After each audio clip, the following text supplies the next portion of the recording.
স্বাধীনতাকে ধরে রাখার জন্য আমাদের একজাক সৎ, দক্ষ, সৎ কর্মশীল এবং আদর্শবান নাগরিক দরকার।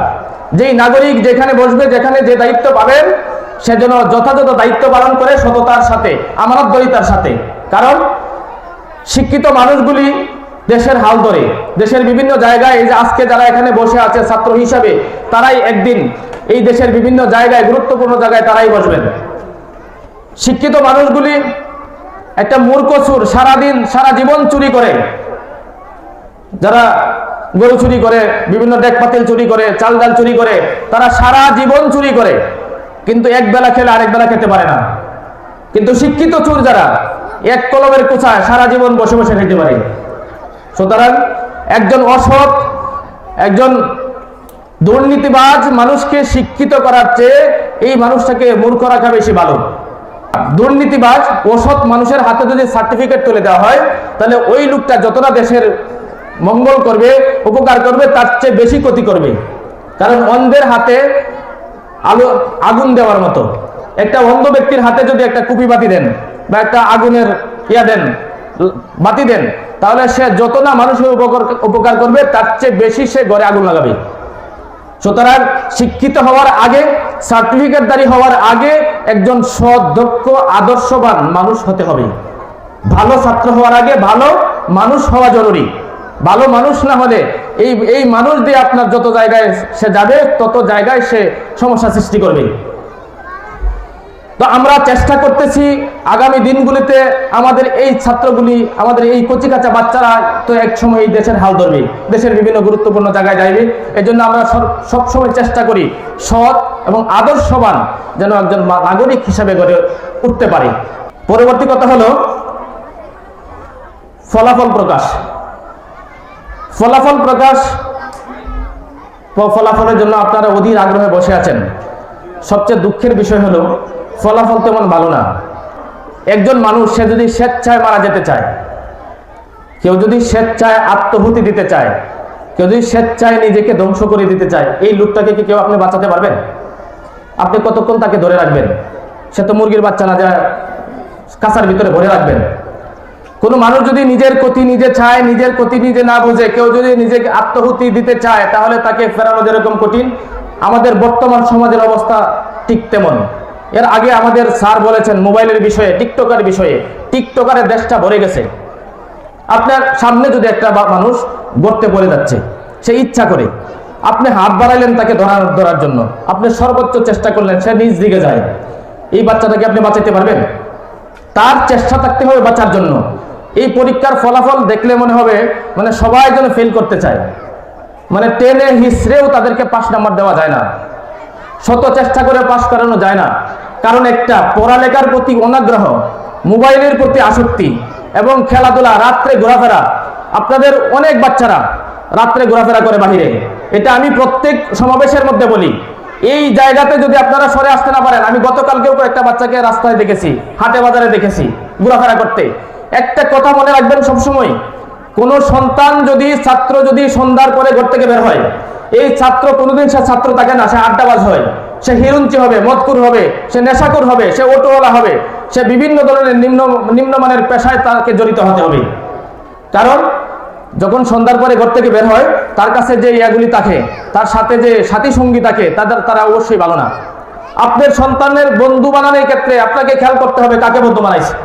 আপনার সন্তানের বন্ধু যদি হয় কুলি, মজুর, ঠেলাওয়ালা, বেনুলা, মোবাইলওয়ালা, বখাটে, হিরুঞ্চি, বাবাখুর, ইয়াবাখুর, তাহলে আপনার সন্তানকে কোন দিকে নিতে চাইবে? আপনার সন্তানকে কি একজন ঠেলাওয়ালা, বেনুলা বা একজন হিরুঞ্চি, মদখুর, গাঁজাখুর, সে কি চাইবে যে আমার বন্ধু সে একজন অফিসার হোক? সাধারণত একজন অটো ড্রাইভারের সাথে যদি আপনি বন্ধুত্ব করেন, আপনার অটো ড্রাইভার যে বন্ধু, সেই বন্ধু চাইবে অন্তত সে আমার সাথে অটো ড্রাইভার হোক, সিএনজি ড্রাইভার হয়তো দিবে না।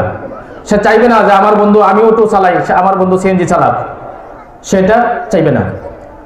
আপনার বন্ধু যদি ইয়াবাকুর হয়, আপনার সন্তানের বন্ধু যদি ইয়াবাকুর হয়, বাবাকুর হয়, আপনার সন্তানকে কি বানাবে? আপনার সন্তানকে সে নিশ্চয়ই হিরুনখোর বানাবে। এটা তো এতটুকু সহজ হিসাব তো আপনারা বোঝেন। তো এইভাবে যদি আপনারা আপনাদের সন্তানের দায়িত্ব এভাবে ছেড়ে দেন, তাহলে আমরা কি করব? আমাদের কি করার আছে? আমরা যখন রাতে যখন স্যারেরা বাড়িতে যায় হোম ভিজিট করার জন্য, আপনারা কথা কেটে দেন, এই মাত্র ঘর থেকে বের হয়েছে, কারেন্ট চলে গেছে, এই জন্য ঘর থেকে বের হয়ে গেছে, এগুলি কোনো কথা? কারেন্ট চলে গেলে আপনার সন্তানকে আরো ঘরে আনার কথা, অন্ধকারের মধ্যে সে কোথায় যাচ্ছে, কি করছে? অথচ আপনি বলছেন আপনার সন্তান বাইরে চলে গেছে, কারেন্ট নাই বিধায়, মাত্র উঠে চলে গেছে, মাত্র কেন যাবে? আপনাদের কাছে এই কথাটা আমি করজোরে বলতে চাই, যদি আপনারা এতটুকু দায়িত্ব পালন করতে না পারেন, যদি সন্তানকে সন্ধ্যার পরে এবং সকালবেলায় ঘরে পড়ায় বসাতে না পারেন, তাহলে আল্লাহর হস্তে আজকে আপনার সন্তানকে ভর্তি করবেন না। আপনার আজকেই যে ভর্তি হবে নতুন বছরের জন্য, তাদেরকে ভর্তি করবেন না, বাড়িতে নিয়ে যান, অন্য কোথাও ভর্তি করেন। আমরা এই দায়িত্ব নিতে পারবো না। এই বার্ষিক পরীক্ষার রেজাল্ট এরকম হয়েছে, মানে আপনি যে তাকে পাস দিবেন বা করবেন, মানে কোনোভাবে যে আপনি উপরে ক্লাসে নেবেন এরকম পরিস্থিতি নাই। কারণ জোর করে কাউকে কোনো কিছু খাওয়ানো যায় না। পড়ালেখা সম্পূর্ণ নিজের ইচ্ছায়। এটার আরেকটা কি কারণ জানেন? আরেকটা কারণ হলো আপনাদের এখানে অতিরিক্ত টাকা, এই যে বিদেশি টাকার কারণে বাচ্চারা পর্যাপ্ত টাকা পায়। যখন 10 টাকা গুঁজে 20 টাকা দেয়, যখন 20 টাকা গুঁজে 50 টাকা দেয়। যেই ব্যক্তি টাকার মর্যাদা বোঝে না, ভালো মন্দ বোঝে না, যেই বাচ্চাটা ভালো মন্দ বোঝে না, কোনটা খাইলে ভালো হবে, কোনটা খাইলে তার জন্য স্বাস্থ্যের ক্ষতি হবে, কোনটা খাইলে স্বাস্থ্যের ভালো হবে, সেটা বোঝে না। এই বাচ্চার হাতে যখন টাকা দেন, তখন যায় সে কি খায়? স্পিড খায়, টাইগার খায়, ক্যান খায়, যদি আর একটু বেশি হয় মোবাইল কিনে, আর একটু বেশি হলে ইয়াবাকুর বাবাকুরদের সাথে মিশে সিগারেট খায়, তারপরে আস্তে আস্তে আরো বড় কিছু খায়। টাকা যখন থাকবে, আপনার দেখবেন আপনার টাকার যদি দরকার না থাকে, আপনার পকেটে অনেক টাকা, তখন মাথার মধ্যে আসবে যে কি একটা কিছু কিনা দরকার, অন্তত টাকাটা খরচ করা দরকার। আর বাচ্চার হাতে যখন দৌড়ায় টাকা দেন, 10 টাকা দিয়েছেন নাস্তার জন্য, সে বাজারে যায় কি খাবে? হয়তো বা কোনো একটা মজা খাবে, তেলে ভাজা, যেই মজাগুলি প্রত্যেকটা তার কিডনির জন্য, তার দাঁতের জন্য, তার লিভারের জন্য অত্যন্ত ক্ষতিকর। তা আপনারা এভাবে কেন দিচ্ছেন? আপনার সন্তানকে যদি আপনি লালন পালন করতে না পারেন, আপনার সন্তানকে যদি সকাল বিকাল নাস্তা বানিয়ে না দিতে পারেন, আপনার সন্তানের ভরণ পোষণের দায়িত্ব যদি আপনি না নিতে পারেন, তাহলে আপনার সন্তান নিছেন কেন? আপনার সন্তান নেওয়ার পরিচয় আপনি কি মনে করছেন এটা আপনার সম্পদ? না, প্রত্যেকটা সন্তান আপনার কাছে আল্লাহ তাআলার পক্ষ থেকে আমানত, এবং প্রত্যেকটা আমানতের খেয়ানতের হিসাব আপনাকে কিয়ামতের দিন দিতে হবে। আপনি মনে করেন না যে আপনার সন্তানের মালিক আপনি। ইয়াউমা ইয়াফিরুল মারউ মিন আখিহি ওয়া উম্মিহি ওয়া আবিহি ওয়া সাহিবাতিহি ওয়া বানি।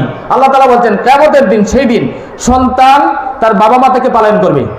এতটাই ভয়ঙ্কর হবে কিয়ামতের মাঠ, সন্তান বাবা মাকে অস্বীকার করবে, বাবা মা সন্তানকে অস্বীকার করবে, স্ত্রী স্বামীকে অস্বীকার করবে, স্বামী স্ত্রীকে অস্বীকার করবে, বন্ধু বন্ধুকে অস্বীকার করবে, কেউ কাউকে চিনবে না সেই দিন। এবং আপনার নামে নালিশ করবে, বিচার দায়ের করবে, মামলা দায়ের করবে। আপনার সন্তান যদি ছোটকালে কারো গাছ থেকে একটা সামান্যতম ফুল বা বড়ই চুরি করে, সেটাও আপনার আমলনামায় যাবে। আপনার দায়িত্ব নিতে হবে, আপনাকে জবাবদিহি করতে হবে। বড় হওয়ার পরে যদি করে, তাহলে সেটা তার ব্যাপার। 12-14 বছরের পরে, 10-12 বছরের পরে যদি করে, সেটা তার ব্যাপার, তার উপরে যাবে। কিন্তু এর আগে যা করবে সব আপনার জবাবদিহি করতে হবে। বড় হওয়ার পরেও একটা হিসাব আছে।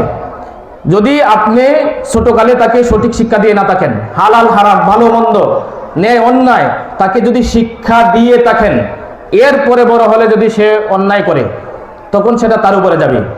আবার যদি আপনি ছোটকালে তাকে ওই শিক্ষাটা দেন নাই, হালাল হারাম, ভালো মন্দ, ন্যায় অন্যায় শিক্ষা দেন নাই, তারপরে বড় হলে যদি সে অন্যায় করে, সেটাও আপনাকে একটা বাদ নিতে হবে। কারণ আপনার সন্তান সেই দিন বলবে, কিয়ামতের দিন আল্লাহ তাআলার সামনে বলবে যে আমার বাবা মা আমাকে সুশিক্ষা দেয় নাই, আমার বাবা মা আমাকে সঠিকভাবে গাইড করে নাই, আমার বাবা মা আমার দায়িত্ব নেয় নাই, আমার বাবা মা আমাকে ছেড়ে দিয়েছিল, আমার বাবা মার এই